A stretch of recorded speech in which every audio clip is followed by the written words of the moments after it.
So with that, I've got the body roughed out. As you can see, I stay pretty far away from the line. Maybe a little bit further than I'd like to, but again, I just don't really want to risk it. So we're just going to take it slow with the routing.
The things I would recommend, if you buy templates, what I recommend is the first thing that you do is copy them so that you're not working from your original, because inevitably you will mess up, and you don't want to mess up on your original. That's pretty frustrating. These are really great templates. This is the first, I think the first set that I've bought from Mike Potman, if I'm saying that correctly. He's in Canada, and so far I've been really happy with them, particularly with the neck joint. So some of the other templates that I've purchased before, the neck joint hasn't been particularly great, and I've had to revise the templates, but these have been really nice. The sawdust, huh?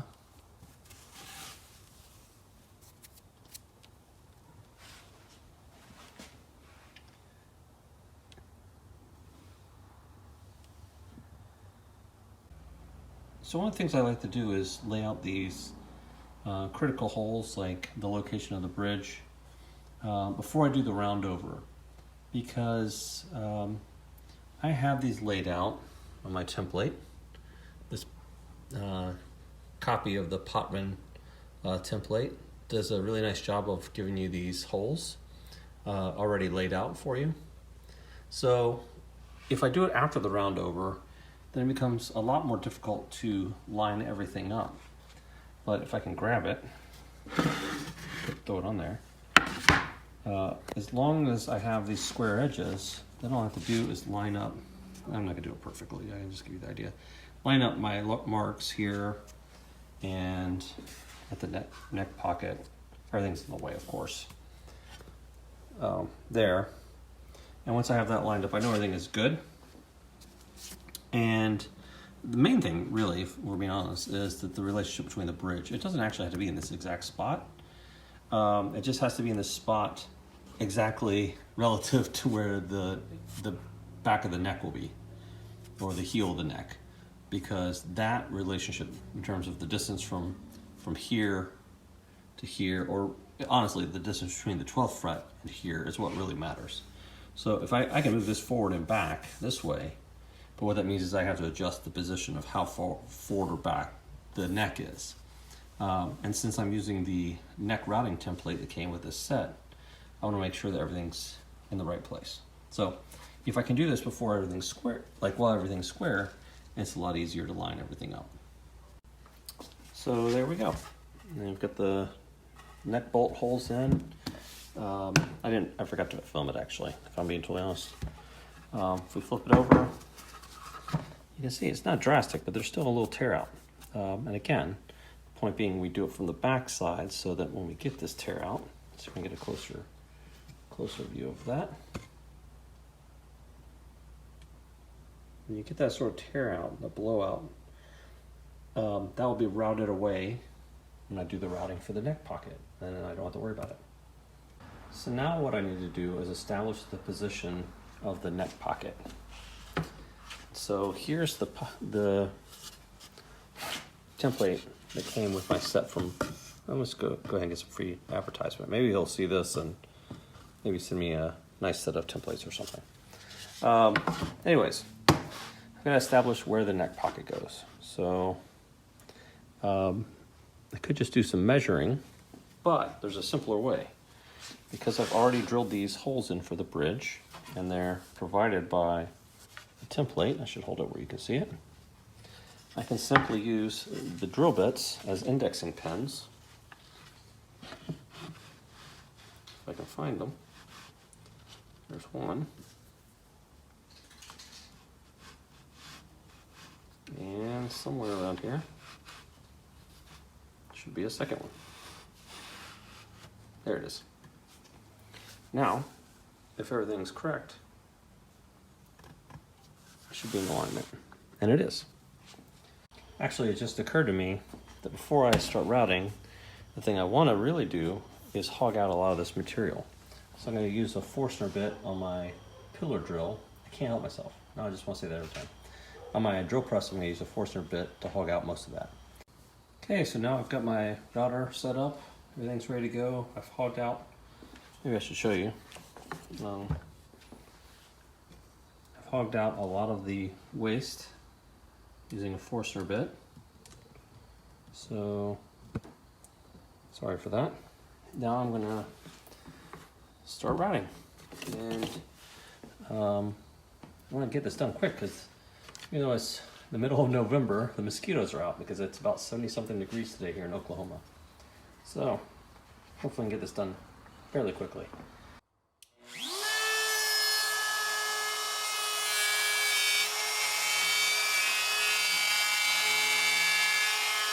So there you go, a perfect neck pocket. Take off the template, and there you go, next pocket. Now this is just comes right off. Just break this off, and then clean it up. I'll hit that with a chisel and maybe some sandpaper and clean that up a bit. That's it.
At this point, the base is pretty much done. There's just a few problem areas, not problem areas, but things I gotta tidy up. So I gotta fix these. So these are nice. This transition from the heel or the neck pocket to the body. The thing is, obviously the round over bit can't hit this part, so I've got to round that over. And then these transitions I have to do. I can't really get with a sander, so I'm going to use a file. And it's really important that you stop. I made this mistake before. If you try to keep rounding over, you won't be able to put your neck plate on there. So you stop and then blend it right up to about right here. And then last but not least, I'm going to round over this. So we'll do that now. I think I'll start with this part.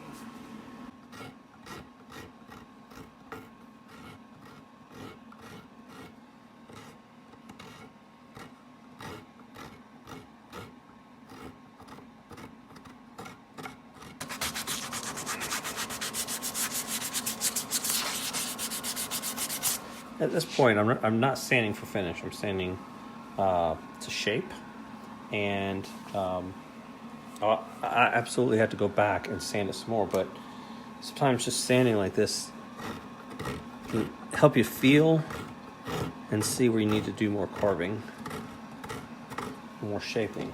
So right here, it looked good until I sanded it. And I realized it wasn't quite right, so I can go in there and tidy that up a bit.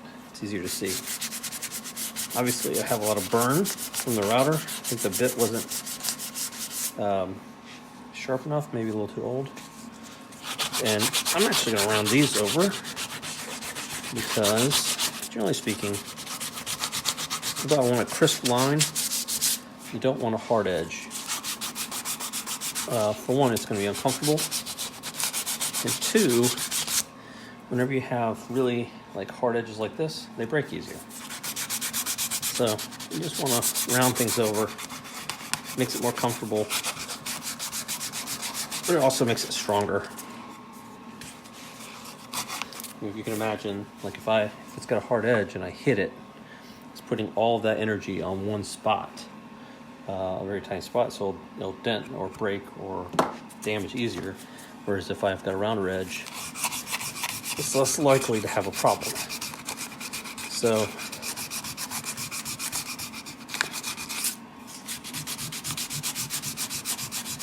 if we're being honest,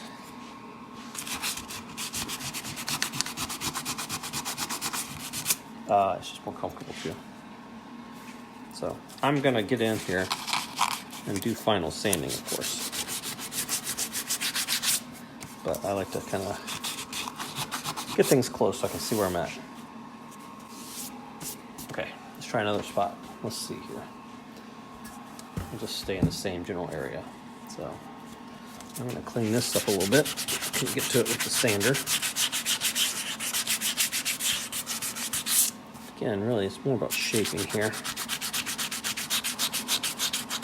Now, there's a decision to be made here. Like, how much do I actually want to take off? I don't like this being so thin. So I am actually going to take off a decent amount there. This can be a little bit tricky. Different ways to do this. I'd say typically I use a chisel, but I'm being a little bit lazy. I don't feel like walking over there to get it. And I've got these right here. So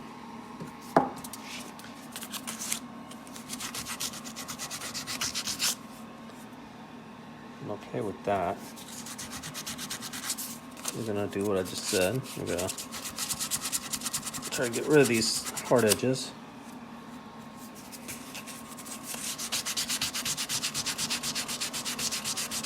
Same thing here.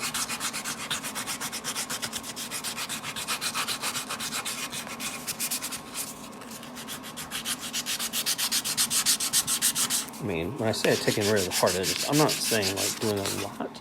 I'm barely taking off anything. I'm just easing it so it's not sharp. All right, this one's gonna be kind of interesting. I think I am gonna get a chisel. Just carefully.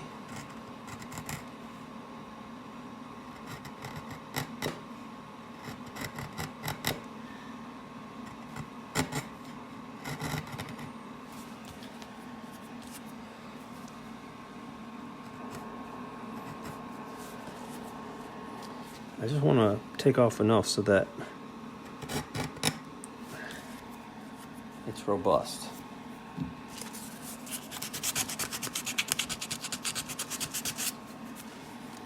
Now I can go in with this, clean that up a little bit.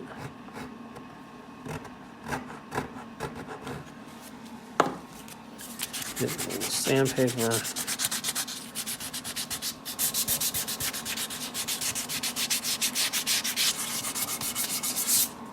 That's pretty good. All right, so let's take a look at this edge. How's that showing on screen? This is gonna be interesting. So first thing I'm gonna do is just take off.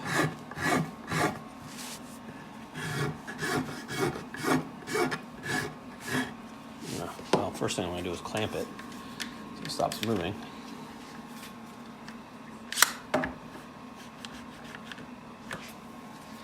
So I'm gonna just basically make a facet, kind of like you want to shape the neck. Now I'm gonna facet that in, take that corner off, take that corner off.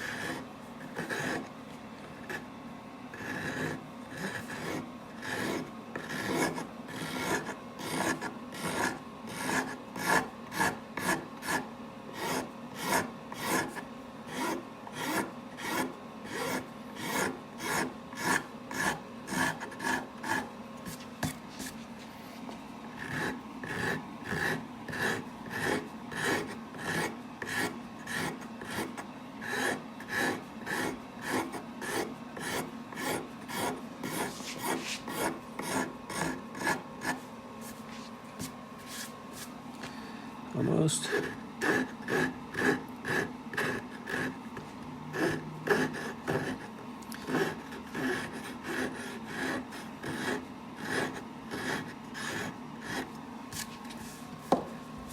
Now I hit with sandpaper, see where I'm at.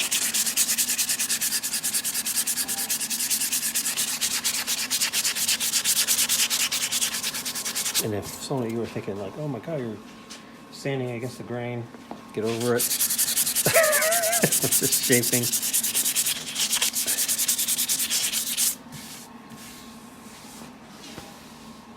That's pretty happy with that. Okay. So there's a lot of different ways you can do this. That's the way I like to do it.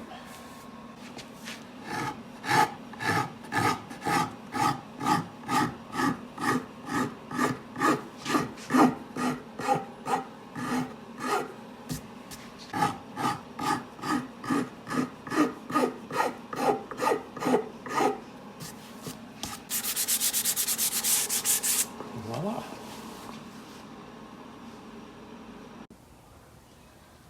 So I haven't been recording much of what I've done so far in terms of finish because, quite frankly, I don't enjoy doing it.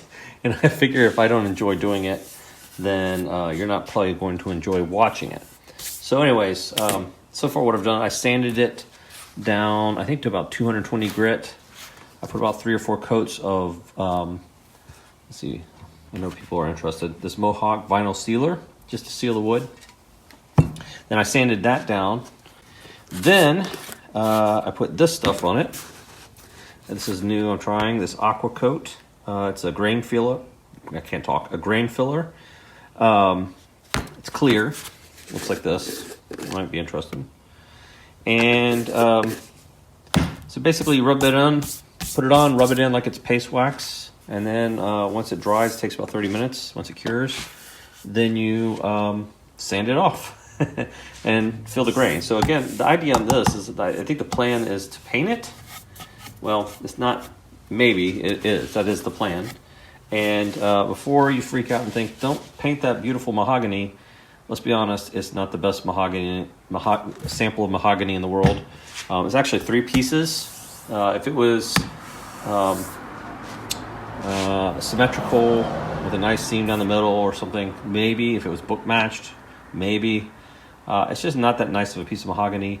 Plus, there was a lot of router tear out on this particular piece and a couple other issues.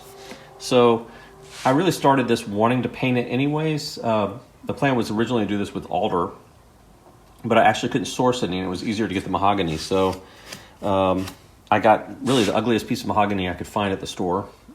So I didn't feel bad about painting it. And here we are. So the top is pretty much ready to go, and the sides for the most part. I've already put one. I put this on. I found with this mahogany I need to put it on twice. So I've put it on once, sanded it, and now I'm going to put on some more of it, and I'll just let you see how I'm doing it. I'm sure this is probably the wrong way, but this is the way I'm doing it. So I just get a little bit of my spatula, and I just start working it in. Basically what I've been doing is I've been getting it on there and covering it, and then going back with a paper towel or shop towel and just sort of working it in. So just want to work it into the grain. And that's it. So it kind of goes on nice and neat. Doesn't smell bad like other fillers that I've used, which is nice. Another one, I don't know, I won't name any names, but there's one that I get from a big music supply, guitar building supply shop, and it works really well. It just stinks really bad, and I don't know if it's like maybe just me that thinks that, but it stinks. I really, really can't stand the smell of it, and when I get it, sort of like when I smell it, I can't unsmell it. In other words, like even when I'm done, it's packed away and it's not even near me, I still smell it for the rest of the day, and it just drives me nuts. So this stuff doesn't smell at all. At least it actually does smell. I just smelled it if you were wondering what I did off camera. It does smell, but it's not bad. Like I can't smell it just working on it. I have to actually get near it, and it's tolerable. It doesn't bother me too much. So anyways, that's the idea. I'm gonna finish that up. I won't record the whole thing. Essentially what I would do once I get enough on there, I'll just take it and work it in with the paper towel like I would paste wax. So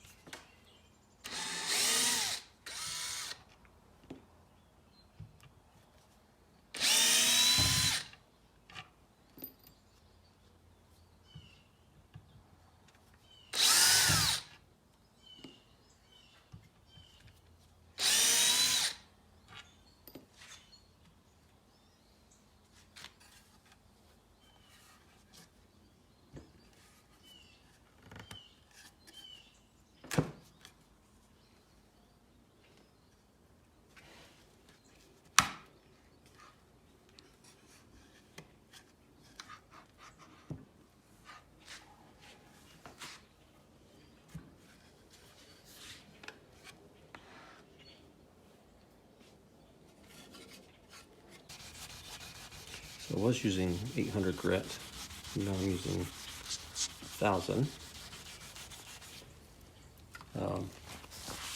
to get an idea.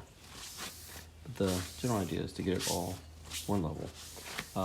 If you're new to this, when you first start, you'll probably have a moment of panic, because basically you've taken all this time to get your finish looking pretty good.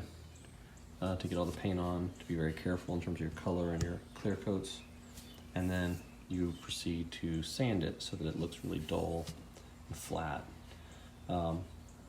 Anyway, so that is a good thing, right? You want it to be flat because you're using these shiny spots. I don't know if you can see around the pickup cavity here and here, where you start to see like little flecks of shininess.